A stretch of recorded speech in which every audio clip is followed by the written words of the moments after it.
अस्सलामुअलैकुम वरहमतुल्लाहि वबरकातुहू। जमात नहुम, मज़मून साइंस और टेक्नोलॉजी, स्कामली खाका नंबर 4।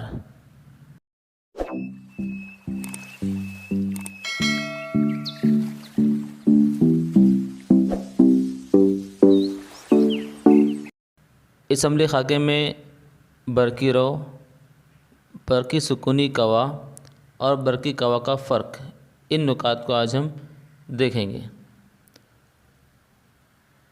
आप लोगों ने आबशार को गिरता हुआ देखा होगा। नदी का पानी बहता है, ये आप देखते हैं। तो जिस तरह आबशार ऊंचाई से नीचे की तरफ गिरता है और नदी ऊंचे मकाम से ढलान की तरफ बहती है, तो ऊंचे मकाम से ढलान की तरफ जिस तरह नदी बहती है, इसकी वजह से ऊंचाई और ढलान का फ़र्क होता है। इसकी वजह जो नदी के बहाव की वजह या आबशार के गिरने की वजह ऊंचाई और ढलान का फ़र्क होता है। उसी लिहाज से बरकी रो के बहने के लिए भी कम और ज़्यादा सतह के फ़र्क को हम बरकी कवा का फ़र्क कहते हैं कि बरकी रो अगर बहनी है तो बरकी रो के बहने के लिए भी हमें कम और ज़्यादा सतह का फ़र्क चाहिए। ज़्यादा बरकी रो की सतह मस्बत बरकी बार और कम बरकी बार की सतह को हम मनफी बरकी बार कहते हैं। मस्बत बरकी बार ज़्यादा सतह और कम बरकी बार की सतह को हम मनफी बरकी बार कहते हैं। अब इस शक्ल आपको दो शक्लें दिख रही हैं यहाँ पर, शक्ल अलीफ़ और शक्ल बे। तो आपको इन दोनों शक्लों में फ़र्क क्या दिख रहा होगा? एक वाज़ेह फ़र्क आपको दिख रहा है कि शक्ल अलीफ़ में जो बल्ब लगा हुआ है वो बंद है, बुझा हुआ है, जबकि शक्ल बे में जो बल्ब लगा हुआ है वो जल रहा है, उससे रोशनी निकल रही है। तो उसकी वजह आपको शक्ल में दोबारा देखने आपको पता चलेगा कि शक्ल अलीफ़ में किसी किस्म का बरकी खाना जुड़ा हुआ नहीं दिख रहा है, बल्कि शक्ल बे में एक बरकी खाना ऊपर की जानिब प्लस माइनस लग के जो लिखा हुआ है वो जुड़ा हुआ है। वो जो प्लस माइनस और दो लकीरें बनी हुई हैं वो बरकी खाने की अलामत है। तो बरकी खाना से जुड़ जाने की वजह से बरकी दौर में बरकी खाना जोड़ा गया, जिसकी वजह से बरकी दौर में बरकी कवा का फ़र्क पैदा हो गया। उसी वजह से बल्ब जलने लगा। जब बरकी कवा का फ़र्क पैदा हुआ तब बल्ब जल रहा है, और जब तक बरकी कवा का फ़र्क पैदा नहीं हुआ था तो बल्ब नहीं जल रहा था। तो बरकी खाना मौसिल बर्क तार से इलेक्ट्रॉन के बहाव का काम करता है कि उसमें इलेक्ट्रॉन का बहाव शुरू हो जाता है, जिसकी वजह से मौसिल बरकी तार से बरकी रो बहने लगती है। बरकी कवा का फ़र्क और बरकी रो की इकाई, किसी तार से 1 सेकंड में बहने वाली बरकी बार को इकाई बरकी रो कहते हैं। 1 सेकंड में जितना बरकी बार मौसिल से गुज़रेगा उसे हम उसका बरकी बार को इकाई बरकी रो कहते हैं।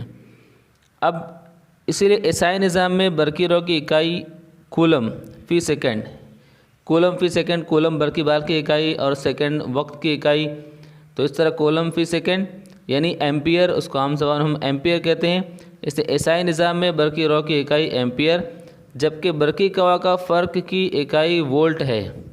बरकी कवा के फ़र्क की इकाई वोल्ट है। ये जो इकाइयाँ अक्सर दी जाती हैं, इसे आपको बिल्कुल याद रखना है, इसको हमेशा आपको जहन नशीन कर लेना है, कभी भी भूलना नहीं है, क्योंकि ये इकाइयाँ जब भी आप पढ़ोगे तो इसका इस्तेमाल होगा, सवालात उसके हल किए जाएंगे, तो हल करदा सवालात के अंदर इन इकाइयों का इस्तेमाल होता है।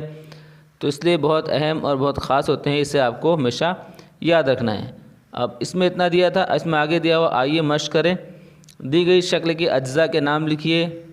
ये शक्ल आपकी दरसी किताब 8वीं जमात की दरसी किताब में सबक नंबर 4 में हूबहू दी गई है। आप वहाँ से उसके नाम लिख सकते हैं। जो बीच में जो काली पट्टी दिखाई दे रही है वो आपकी कार्बन रॉड है। ऊपर की जानिब मसबीरा और नीचे की जानिब मनफीरा होता है। मजबूत बरकी मसबीरा ऊपर और मनफीरा नीचे, इसी तरह जस्त का गिलाफ होता है।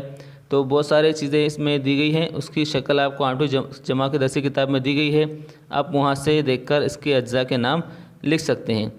दी गई शक्ल खुश्क बरकी खानों को कौन से तरीके से जोड़ा गया है। अब यहाँ पर 4 बरकी खाने एक साथ जोड़े गए हैं। कभी कभी आपने भी खुद आपकी कुछ गाड़ियों के अंदर, खिलौनों के अंदर या किसी चीज़ के अंदर आपने देखा होगा कि एक साथ तीन चार चार बरकी खाने जोड़े जाते हैं। उसकी वजह ये होती है कि इस तरह 3-4 बरकी खाने जोड़कर ज़्यादा बरकी कौ का फ़र्क हासिल किया जाए और ज़्यादा जो काम हो, इसलिए 3-4 बरकी खाने एक साथ जोड़े जाते हैं। जो टॉर्च, बड़े बड़े टॉर्च के अंदर इसी तरह से 3-4 जो है बरकी खाने जोड़े हुए होते हैं। तो ये जो जोड़ दिखाई दे रहा है यहाँ पर आपको दिखेगा कि चारों के अंदर एक का मस्बत दूसरे का मनफी जुड़ा हुआ है। ऊपर मस्बत और मनफी को दोनों ने एक के मस्बत को दूसरे के मनफी से जोड़ा हुआ है। तो इस तरह का जोड़ बरकी खानों का मुसलसल जोड़ कहलाता है। इसे हम बरकी खाने का मुसलसल जोड़ कहेंगे। इसमें दिया गया दर्ज शक्ल में बरकी खानों के बरकी दौर में मस्बिरा, मनफिरा और इलेक्ट्रॉन के बहाव की सिमत दिखाइए। तो मस्बिरा जो पीला हिस्सा है वो मस्बिरा है, और जो आपको ग्रे कलर दिख रहा है वो मनफिरा हिस्सा है। आप उस पर प्लस साइन और माइनस साइन बना सकते हैं। मस्बिरा पर प्लस साइन और मनफिरा पर माइनस साइन। और अगर इलेक्ट्रॉन के बहाव की सिमत अगर देखेंगे तो इलेक्ट्रॉन का बहाव मस्बत से मनफी की जानिब होता है। तो इसलिए जो लेफ़्ट साइड का हिस्सा है वहाँ पर हम तीर का निशान ऊपर लगाएंगे, और राइट साइड का पर जो राइट साइड में हम तीर का निशान नीचे की जानिब लगाएंगे। तो इस तरह से हमको मस्बत से मनफी की जानिब इलेक्ट्रॉन के बहाव की सिमत दिखाई देगी। अब दिया है कि सही है या गलत लिखिए। मस्बिरा पर बरकी बार कम होता है, बल्कि मस्बिरा पर बरकी बार ज़्यादा होता है। बरकी रॉ की इकाई वोल्ट है। वोल्ट जो है बरकी रॉ के फ़र्क की इकाई है। बरकी रॉ की इकाई एम्पियर है।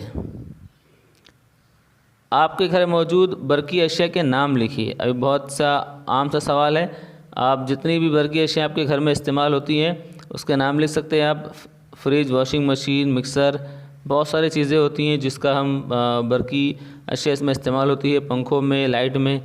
तो अब इन सब का नाम लिखकर आपका ये जो सवाल है इसका जवाब आसानी से लिख सकते हैं। इसलिए बहुत छोटी सी ये आपका अमली खाका था। इसमें आपको जो याद रखना है वो बरकी रॉ, बरकी कवा का फ़र्क और उसकी इकाइयाँ आपको ख़ास तौर से याद रखनी है, ताकि आइंदा जब भी आप इसको पढ़ें तो आपको ये इस्तेमाल में आए और याद रहे। इंशाल्लाह फिर मिलेंगे अगली अमली खाके के साथ। आपको जो भी राय हो कमेंट बॉक्स में ज़रूर कमेंट करें।